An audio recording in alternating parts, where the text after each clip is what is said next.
Hi guys, aspect കേരളയുടെ പുതിയൊരു ടോപ്പിക്കിലേക്ക് സ്വാഗതം. ഞാനിന്ന് പറയാൻ വേണ്ടി പോകുന്ന ടോപ്പിക്ക് വളരെ ഇമ്പോർട്ടൻ്റ് ആയുള്ള ടോപ്പിക്കാണ്. കാരണം ഒരു ജോലി അന്വേഷിക്കുന്ന ഒരാളുടെ ഏറ്റവും പ്രധാനപ്പെട്ട ഒരു കടമ്പയാണ് ഇൻ്റർവ്യൂ എന്ന് പറയുന്നത്.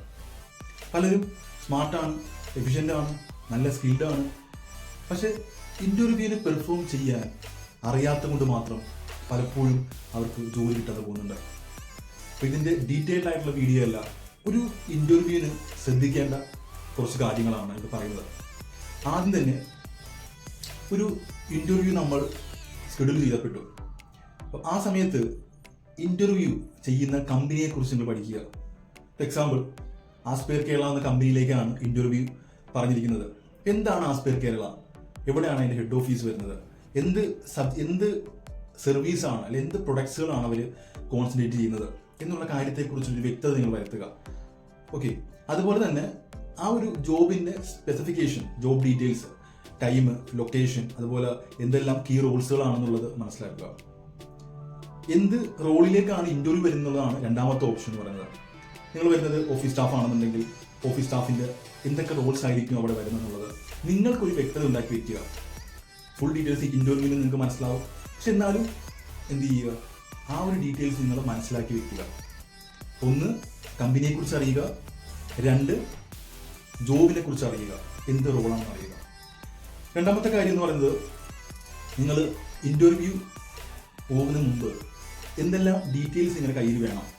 ബയോഡേറ്റ, ഇപ്പം ഐ ഡി കാർഡ്, ഫോട്ടോയാണ് ഫോട്ടോ, ഇപ്പം ലെറ്റേഴ്സ് പോലെയുള്ള ലെറ്റേഴ്സ്, എന്തെല്ലാം വേണം എന്നുള്ളത് പ്രിപ്പയർ ചെയ്ത് ഒരു ഫയലിൽ വെക്കാൻ നോക്കുക. നിങ്ങൾ ബാഗിനകത്തോ ഒന്നുമല്ല, ഒരു ഫയൽ കീപ്പ് ചെയ്ത് ആ ഫയലിൽ തന്നെ വെക്കാൻ വേണ്ടി ശ്രമിക്കുക.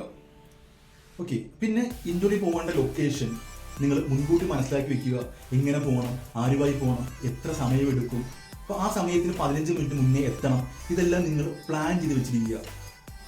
ഓക്കെ, ആ സമയത്ത് നിങ്ങൾ ഹറിബറി ആകാതെ കൃത്യമായിട്ട് പ്ലാൻ ചെയ്ത് വെച്ചിരിക്കുക. ഇൻ്റർവ്യൂവിന് 15 മിനിറ്റ് മുന്നേ എത്തണമെന്ന് ഞാൻ പറഞ്ഞിരുന്നു. രണ്ടാമത്തെ പോയിന്റ് എന്തുക, നല്ല പ്രിപ്പറേഷനാണ്. ഇൻ്റർവ്യൂ നിങ്ങൾ മോക്ക് ഇൻ്റർവ്യൂ നടത്തുക. ഒരു ക്യാമറയുടെ മുന്നിലോ അല്ലെന്നുണ്ടെങ്കിൽ മിററിൻ്റെ മുന്നിലോ അല്ലെങ്കിൽ നിങ്ങളുടെ ഫാമിലി മെമ്പേഴ്സിന് മുന്നിലോ ഒരു ഇൻ്റർവ്യൂ ചെയ്യുന്ന പോലെ ഒരു 3-4 വട്ടം പ്രിപ്പയർ ചെയ്യുക. എന്നിട്ട് വേണം ഇൻ്റർവ്യൂ പോകേണ്ടത്. ഇവിടെ വരുന്ന പലരുടെയും അവസ്ഥ എന്ന് പറയുന്നത്, ഒരു പരസ്യം കാണും, അത് വിളിക്കും, ഡയറക്റ്റ് പോകും, ബാക്കിയൊന്നും അവർ അറിയത്തില്ല. ഈ ഒരു പോയിന്റ് ഓഫ് വ്യൂവിൽ ഒരു ജോബ് നമ്മൾ നോക്കിക്കഴിഞ്ഞാൽ നിങ്ങൾക്ക് കിട്ടേണ്ട ജോബാണെങ്കിൽ പോലും തീർച്ചയായും നിങ്ങൾക്ക് കിട്ടത്തില്ല. അപ്പം നിങ്ങൾ പ്രിപ്പറേഷൻ വളരെ ഇമ്പോർട്ടൻ്റ് ആണ്. പിന്നെ ഡ്രസ്സിങ് ശൈലി. ഡ്രസ്സിങ് എന്ന് പറയുന്നത് ഓരോ ജോലിക്കും അനുയോജ്യമായ ഡ്രസ്സാണ് നിങ്ങൾ ധരിക്കേണ്ടത്. ഇപ്പോൾ എക്സിക്യൂട്ടീവ് ആണെങ്കിൽ എക്സിക്യൂട്ടീവ്, ഒരു മാന്യമായ ഡ്രസ്സിങ് ശൈലി ആയിരിക്കണം. ഒരിക്കലും നമ്മളവിടെ നീറ്റ് ആൻഡ് ക്ലീൻ അല്ലാത്ത ഡ്രസ്സുകൾ ഇടാൻ പാടില്ല, ചുട്ടിച്ചുളുങ്ങിയ ഡ്രസ്സ് ഇടാൻ പാടില്ല. അങ്ങനെ വളരെ നീറ്റ് ആൻഡ് ക്ലിയർ ആയിട്ടുള്ള ഡ്രസ്സിങ് ആയിരിക്കണം നമ്മൾ ഇടേണ്ടത്.